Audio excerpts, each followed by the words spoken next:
karena itu kami berharap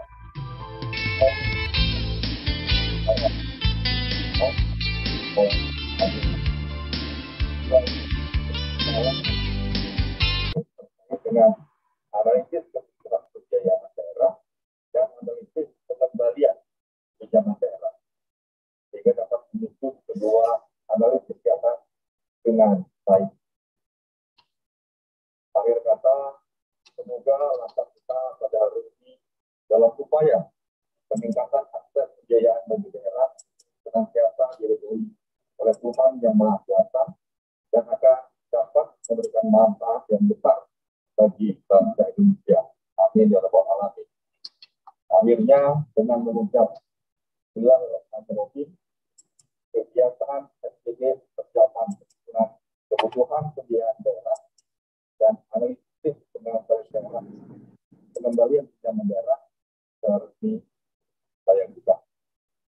Sekian dari saya. Terima kasih sekali lagi. Bila satu hidayah. Assalamualaikum warahmatullahi wabarakatuh. Waalaikumsalam warahmatullahi wabarakatuh. Terima kasih Bapak Febriadi atas sambutan dan pengarahan.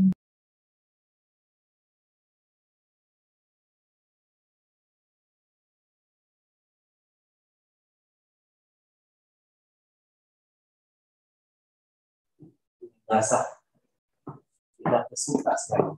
Kenapa? Ini Ibu Indasa ini dulu kepala BC Sampit, Pak. Oh.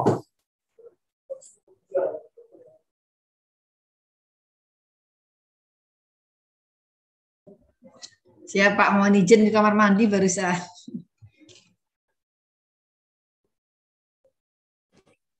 Pagi Pak Ade. Selamat pagi. Terima kasih Bapak. Semuanya. Selamat pagi Pak Ade. Selamat pagi Bu. Indasa Kabid Perben KPU Suta Pak, mohon izin. Iya Bu, makasih. Siapa? Assalamualaikum Pak Ade. Waalaikumsalam Bu Kaper. Saya buka 2 device ya Pak, lagi rakor sertifikasi BMN. Oh, nggih, mangga Bu. Paralel aja Bu. Ya, mangga siapa? Pagi Pak Ade. Pagi Pak Rahmat ini. Monggo, Lagi terima kasih cuti. Pak. Makasih sudah hadir. Terima kasih.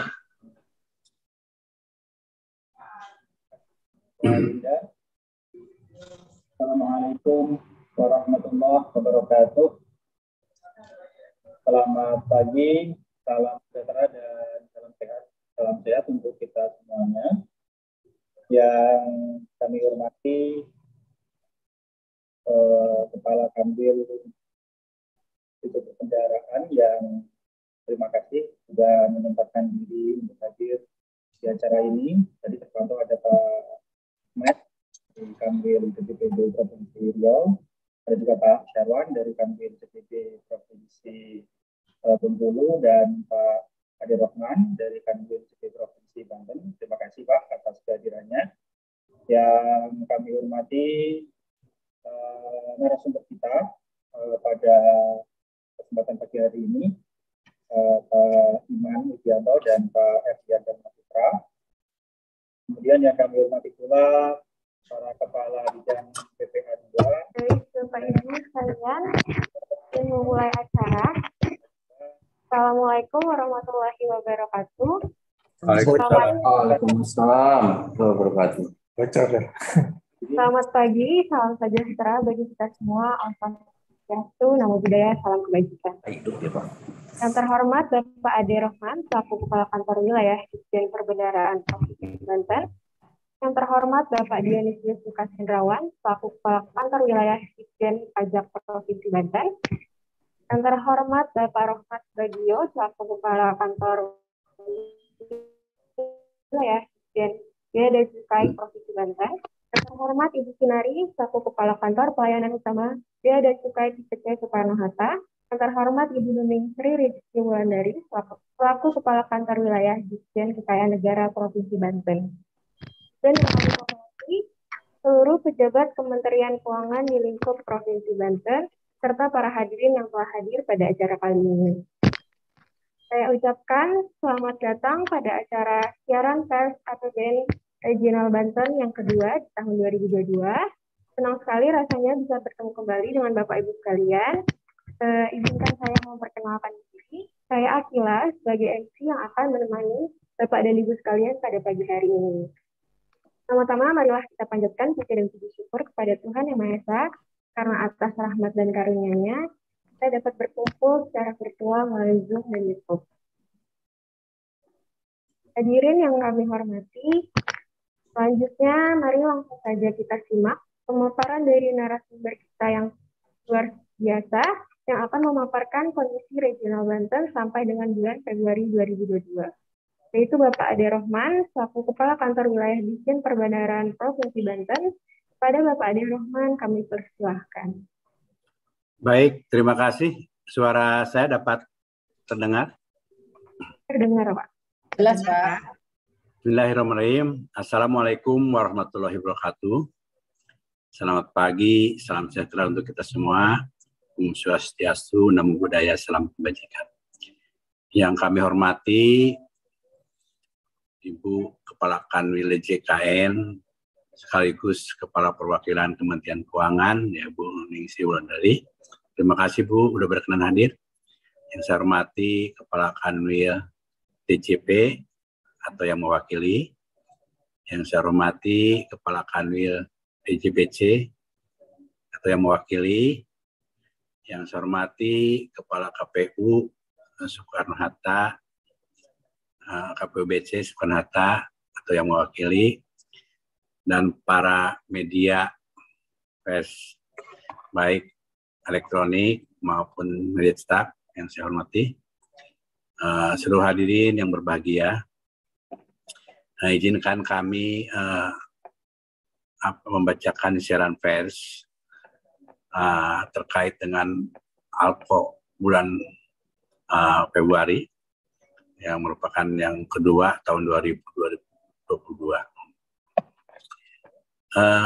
APBN 2022 tetap bekerja keras menjaga pemulihan ekonomi di Banten. Bulan Februari tahun 2022 diwarnai dengan peningkatan kasus baru harian COVID-19 varian Omikron. Kasus harian di Banten memasuki bulan Februari 2022 mencapai lebih dari 2.000 kasus, di mana sepanjang bulan Januari kasus harian di bawah 2.000-an. Penambahan kasus harian di Banten mulai meningkat puncaknya pada tanggal 12 Februari 2022 yang mencapai 7.283 kasus baru, dan tingkat kesembuhan harian bulan Februari juga memperlihatkan kabar yang menggembirakan dengan semakin banyaknya pasien yang kembali sehat. Meski begitu, data kematian harian pada bulan Februari 2022 masih belum menunjukkan penurunan dibanding bulan sebelumnya. Tingkat vaksinasi di Banten juga sudah memadai. Seluruh hasil asesmen situasi COVID-19 per 24 Maret 2022 pukul 12.00, di mana capaian vaksin 1 mencapai 91,99% dan vaksin 2 70,17%. Sedangkan vaksin ketiga atau booster baru 9,60%. Dukungan kinerja APBN menjaga optimisme pemulihan ekonomi di Banten. Di bulan Februari 2022, APBN melanjutkan kinerja yang baik. Realisasi belanja negara di Banten sampai dengan 28 Februari 2022 mencapai 2,67 triliun atau 10,54% dari alokasi anggaran belanja negara sebesar 25,32 triliun. Belanja negara diupayakan terus berakselerasi untuk memberikan manfaat optimal bagi masyarakat. Realisasi belanja KL tahun 2022 per 28 Februari 2022 sebesar 7,25% dari pagu anggaran. Sedikit lebih rendah dibandingkan periode yang sama tahun 2021 yang mencapai 7,5%. Realisasi belanja modal baru terrealisasi sebesar 4,55%. Sedangkan per Februari tahun 2021 terrealisasi 7,5%. Belanja kementerian lembaga terutama dimanfaatkan untuk pembayaran gaji dan tunjangan. Pendanaan atas kegiatan operasional kementerian lembaga dan program kegiatan kementerian lembaga untuk pengadaan belanja modal serta penyaluran bansos seperti BLT dana desa. Kinerja penyerapan bulan-bulan berikutnya diharapkan semakin baik sejalan dengan akselerasi penyaluran bansos untuk penanganan ekstrim dan pelaksanaan berbagai program penanganan COVID-19 dan pemulihan ekonomi. Perlu kami sampaikan lagi mengenai arahan Menteri Keuangan tentang 5 langkah strategis pelaksanaan anggaran tahun 2022 pada pimpinan kementerian lembaga, antara lain 1. Perbaikan perencanaan, 2. Percepatan pelaksanaan program, kegiatan atau proyek, 3. Percepatan pengadaan barang dan jasa, 4. Percepatan penyaluran dana bansos dan banper, bantuan pemerintah yang tepat sasaran, dan 5. Peningkatan monitoring dan efektivitas belanja. Kinerja penyerapan bulan-bulan berikutnya diharapkan semakin baik seiring dengan akselerasi penyaluran dana penanganan COVID-19 dan pemulihan ekonomi. Selanjutnya penyaluran TKDD di Banten sampai akhir Februari 2022 mencapai 1,98 triliun atau 12,51% dari alokasi 2022. Realisasi belanja TKDD tumbuh positif ditopang oleh transfer ke daerah, yaitu realisasi penyaluran DAP non-fisik yang lebih tinggi serta realisasi penyaluran dana alokasi umum akibat kepatuhan daerah.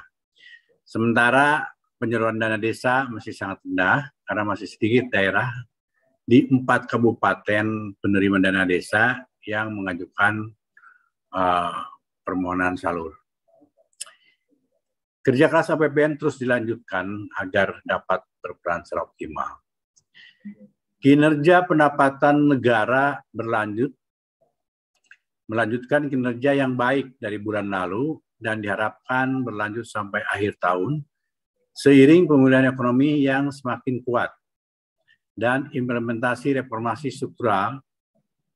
Sampai dengan akhir Februari 2022, penerimaan pajak tumbuh 13,94%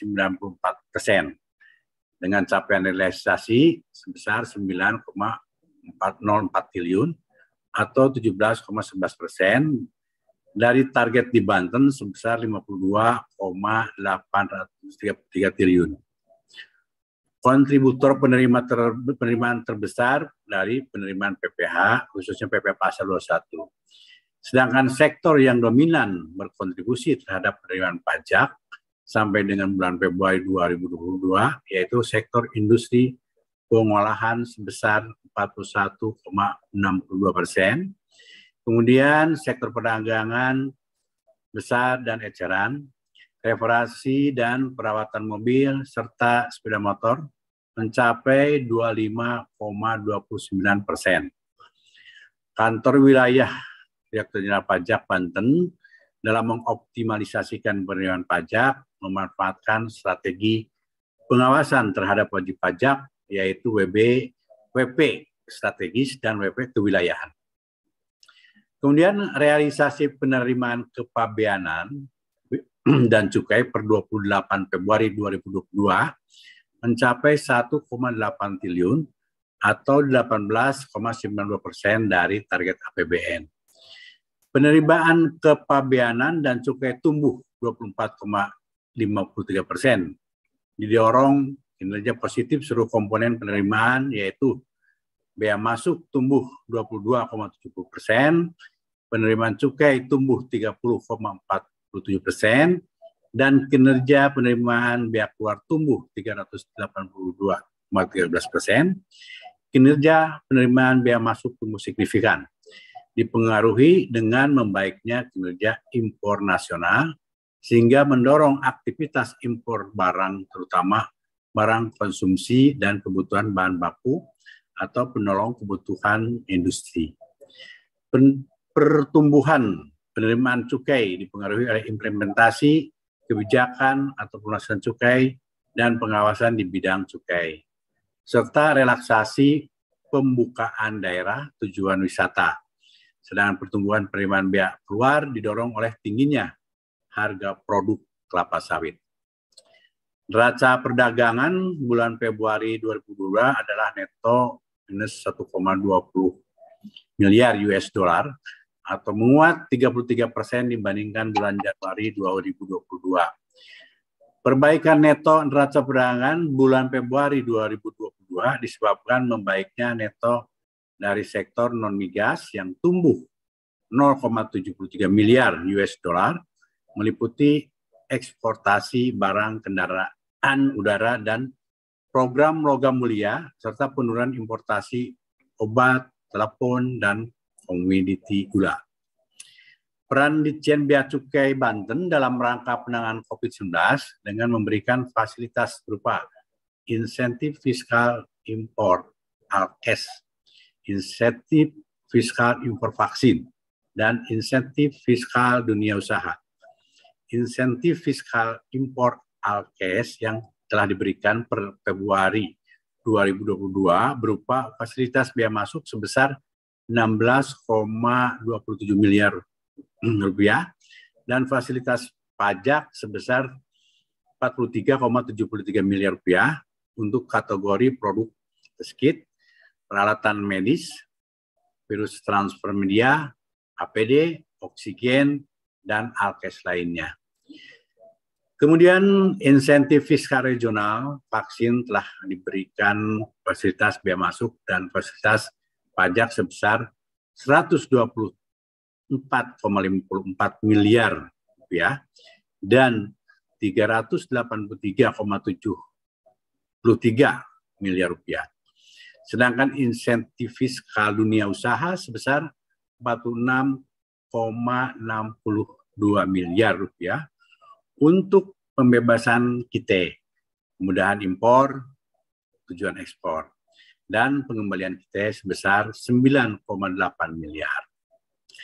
Capaian kinerja Kanwil Ditjen Kekayaan Negara Wilayah Banten, realisasi kinerja lelang tahun 2022 sampai dengan bulan Februari sebagai berikut. Untuk pokok lelang tercapai sebesar 36,183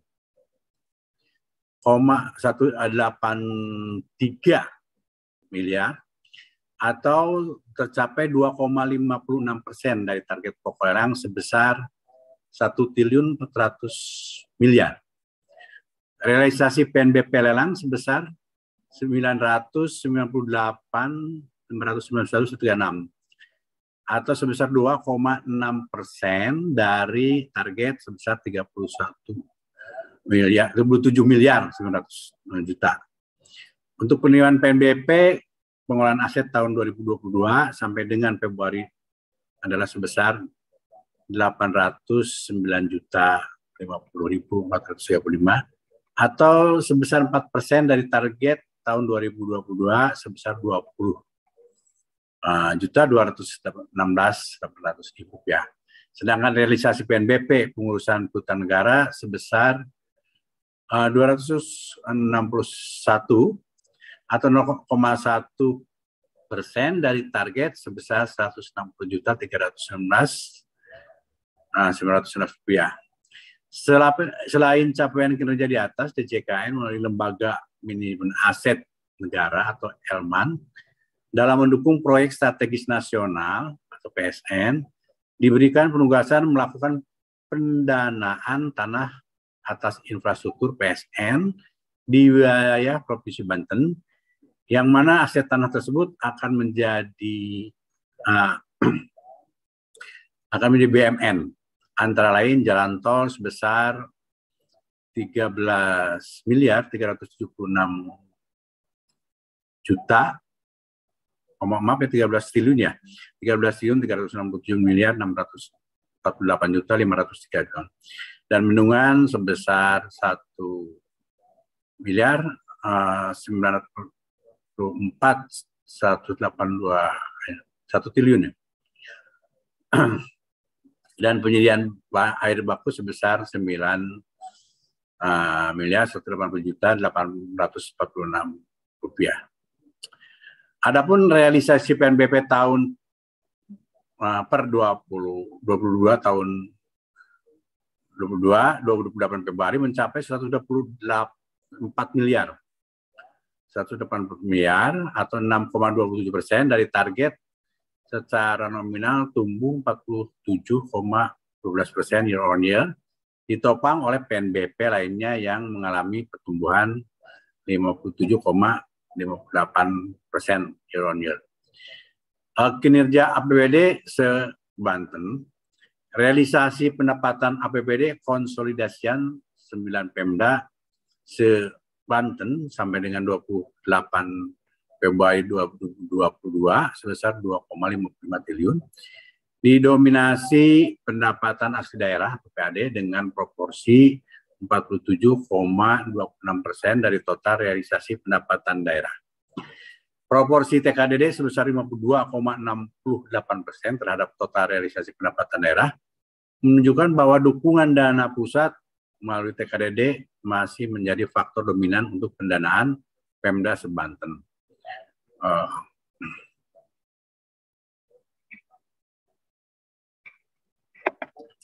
Realisasi belanja modal baru mencapai 8,08%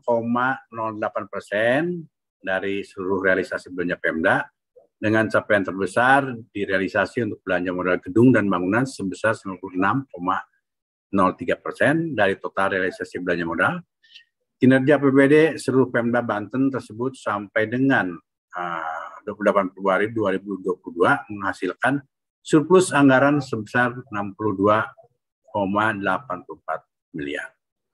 Seluruh komponen Kementerian Keuangan di Banten berkomitmen memperkuat koordinasi dengan Pemda untuk meningkatkan kualitas belanja pemerintah dan memperkuat sinergi dengan Pemda untuk mempercepat akselerasi belanja daerah dan menggali potensi pendapatan daerah serta mendorong optimalisasi penggunaan silpa tahun anggaran yang lalu yang mencapai 1,18 triliun agar dapat segera dimanfaatkan bagi kesejahteraan. Bapak Ibu sekalian, demikian press release untuk ALKO bulan Februari tahun 2022. Terima kasih atas perhatiannya. Dan barangkali ada tambahan dari kanwil lain atau terkait data atau koreksi, kami persilahkan kesempatannya kepada Ibu Kaper dan Bapak Ibu kanwil yang lainnya. Demikian, terima kasih. Kami akhiri. Wabillahi taufiq wal hidayah. Wassalamualaikum warahmatullahi wabarakatuh. Waalaikumsalam warahmatullahi Assalamualaikum.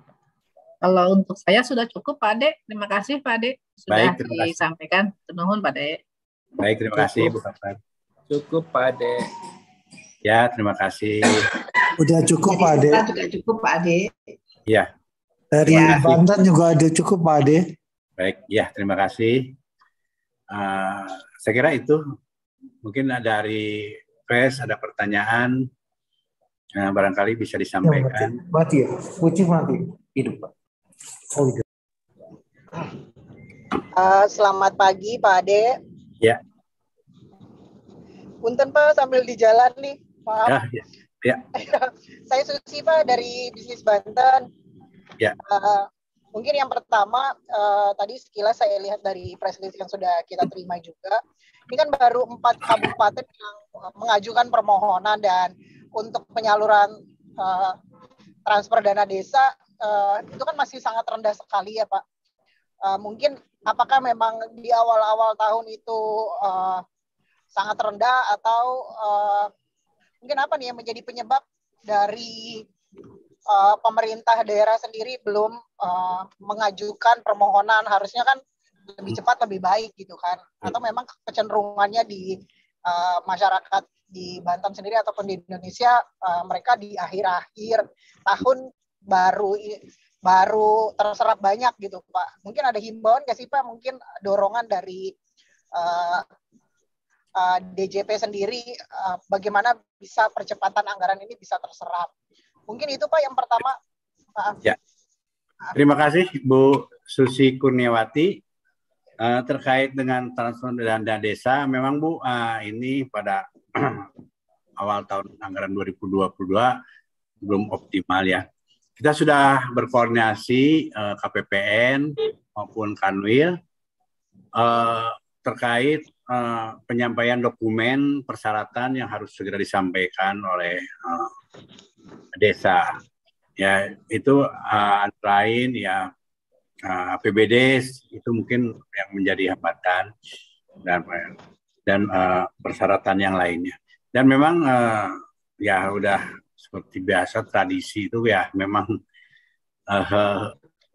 satker ataupun di sini dalam hal ini desa sama BPKD ini sudah kami koordinasikan untuk segera menyampaikan penyalurannya. Ada Bu Lia, barangkali Bu Lia bisa tambahkan ya Bu Lia. Nanti pas Bu Nur Amalia, kasih PA2. Maaf Bapak, tadi saya fokusnya ke yang UMKM, yang SMI Pak, nggak mengikuti pertanyaannya. Ya barangkali terkait dana desa Bu, penyerapannya masih rendah gitu kan, sudah saya jelaskan kan. Ini terkait persyaratan dokumen yang belum kami sampaikan ke KPPN. Ini ada tambahan lain nggak kira-kira? Nggak ada Pak, memang masih proses sampai dengan hari ini memang masih belum ada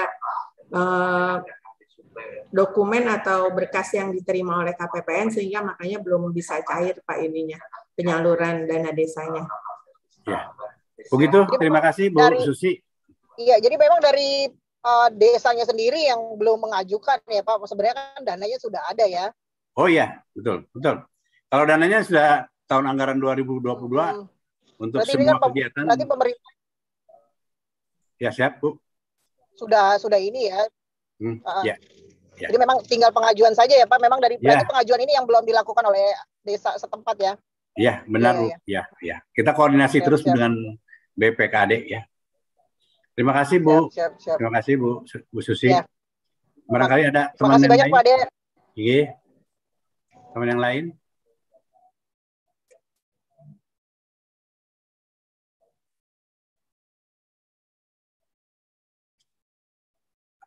Kalau tidak ada, kami serahkan kepada MC.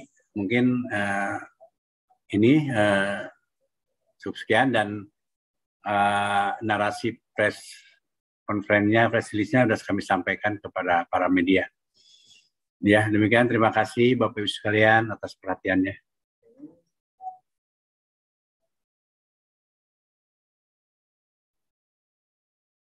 Baik, terima kasih Bapak Ade atas pemaparan yang sangat luar biasa dan terima kasih Bapak Ibu sekalian atas tanggapannya. Selanjutnya sebelum menutup acara, mari kita abadikan momen bersama kita pada hari ini dengan foto bersama. Pengambilan foto akan saya pimpin kepada Bapak dan Ibu, boleh diaktifkan kameranya.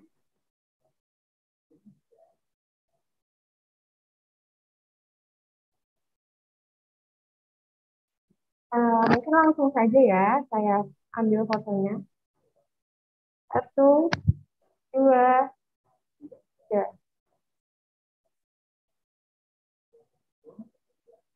Sekali lagi. 1, 2, 3.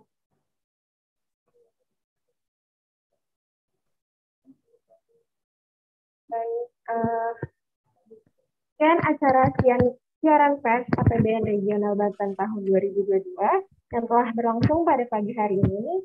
Semoga dengan diselenggarakannya acara ini dapat menambah pengetahuan kita semua mengenai kondisi APBN Regional Banten. Saya mengucapkan terima kasih yang sebesar-besarnya kepada para hadirin serta memohon maaf apabila terdapat kekurangan dan kesalahan selama berlangsungnya acara. Hadirin sekalian, jangan lupa tetap jaga kesehatan dan tetap melaksanakan protokol kesehatan. Assalamualaikum warahmatullahi wabarakatuh. Waalaikumsalam. Waalaikumsalam. Terima kasih semuanya. Terima kasih Pak Terima Ade. kasih Pak Ade. Terima Terima kasih Pak Ade. Terima kasih